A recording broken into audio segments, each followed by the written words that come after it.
Hello mga boss, meron tayong tanggap dito na Suzuki Swift Gen 1. Ang problema nito, P0031, magpapalit tayo ng oxygen sensor. So unahin muna natin dito yung kanyang socket, then pindutin yung kanyang connector. Kapag kaayos, sungkitin natin ang flat screw kasi medyo masikip. And pinakalas ko na kay tatay kasi isa lang kamay yung gamit ko. Nahirapan ako doon. Tapos after nito, yan, tanggalin natin sa pagkaka-clip. Then gamit tayo nito 22 mm na special tools para sa oxygen sensor. Ayan, lalagay natin dito. Kasi biyak yan, makakalusot yung wire. Ayan, natanggal na rin niya. As after nito, ayan, meron na tayong bago. Original yung ikakabit natin. Yan, sinukat pa, maiksi ng konti pero okay lang yan. Ngayon, iti-thread natin. Pero hindi pala natin nasabi na kapag halimbawa gagawa kayo ng ganito, mas maganda malamig yung makina.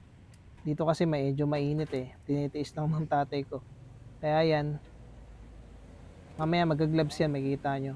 Tapos yan, gumamit siya ng universal joint, tapos extension, power handle. Ayun yung kanyang special power handle.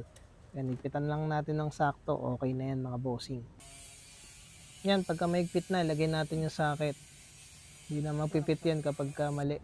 Tapos ilagay natin dito sa clip niya para hindi siya gumalaw-galaw. Pagkaayos ng lahat, painitin natin yung makina. Lalagay ko sa 3000 RPM para mas mabilis. Tapos susunod natin dito is scan natin. I-delete natin yung kanyang fault code kasi nga kailangan ma-clear yan para malaman natin kung babalik pa yung kanyang fault code. Tapos alamin din natin dito kung gumagana na yung oxygen sensor. Ayan, ito lumabas yung kanyang history. Kailangan i-clear natin yan mga bossing.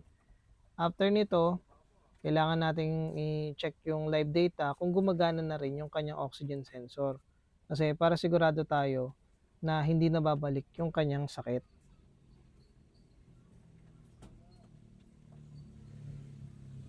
Yan, nakikita naman natin dito nagbabago-bago yung reading niya. Tapos pwede nating check sa graph kung tataas baba yung kanyang reading. Ayan, parang may pulsing dito sa kanyang oxygen sensor. Yan, ganun lang pag-check ng oxygen sensor kapag may problema. Yan, no DTC na siya, tapos road test na lang natin kung hindi na babalik yung kanyang fault code. Yun lang mga bossing, maraming salamat po and goodbye!